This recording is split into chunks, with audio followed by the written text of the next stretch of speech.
दोस्तों, अगर हम पीटर बर्जर की ही माने कि modernity does not cause secularisation, क्योंकि जिसे वो एक ज़माने में मानते थे, बाद में उन्होंने यू टर्न लिया कि नहीं, ऐसा नहीं है, क्योंकि पूरी दुनिया में ऐसा देखा गया कि सेक्युलराइजेशन नहीं हो रहा था, बल्कि जो रिलीजियोसिटी है वो इंक्रीज होती जा रही थी। और यहाँ पे साथ साथ साइमल्टेनियसली हम एक हाइपर मॉडर्न एरा की तरफ, अगर अमेरिकाज को देखा जाए, वेस्टर्न यूरोप को देखा जाए, हम उसकी तरफ मूव कर रहे थे। तो जिसे पीटर बर्जर ने खुद उसका एतराफ़ किया और माना कि मैं गलत था। तो अब यहाँ पे सवाल ये है कि अगर सेक्युलराइजेशन मॉडर्नाइजेशन से नहीं बनता है तो मॉडर्निटी से या मॉडर्नाइजेशन से क्या एस्टैब्लिश होता है? तो पीटर बर्जर के नज़दीक प्लूरलिज्म, तकसीरियत जिसे कहते हैं, वो कहते हैं कि देखिए, मॉडर्निटी भी अपनी तरीके से बढ़ रही है और रिलीजन भी अपने तरीके से कायम है, लेकिन मॉडर्निटी से फ़र्क क्या पड़ा? मॉडर्निटी से एस्टैब्लिश होता है दोस्तों तकसीरियत।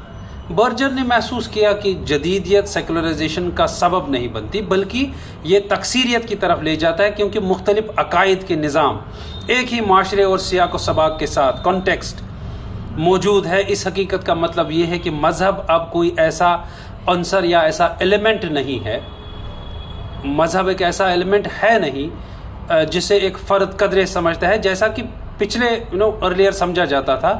अब किसी शख्स की ज़िंदगी का एक पहलू बन जाता है जिसे वो मुंतखब कर सकता है, यानी चॉइस।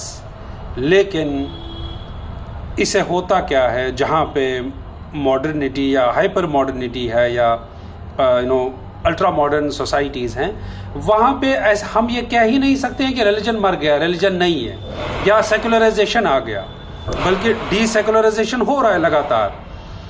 जबकि हकीकत क्या है, कम से कम फ़ायदा, जैसे कहेंगे चेंज, पॉजिटिव चेंज, कि एक दूसरे के लिए टॉलरेंस, डिफरेंट कॉन्टेक्स्ट में लोगों के बिलीफ्स को समझना, जो वो जिसे कहते हैं ना, वो acceptance of other faiths, not in terms of that you have to follow, but there are people who have their own faith. ऐसा एक निज़ाम कायम होना कि और लोग भी हैं, और अकीदे भी हैं, सिर्फ आपका नहीं है, और बिलीफ्स भी हैं, सिर्फ हमारा नहीं है। ये थॉट प्रोसेस, ये आइडियोलॉजी एस्टैब्लिश होना अपने आप में प्लूरलिज्म है, जो पीटर बर्जर किसे मॉडर्निटी से एस्टैब्लिश होता है, शेप अप होता है, समझता है। बहुत बहुत शुक्रिया।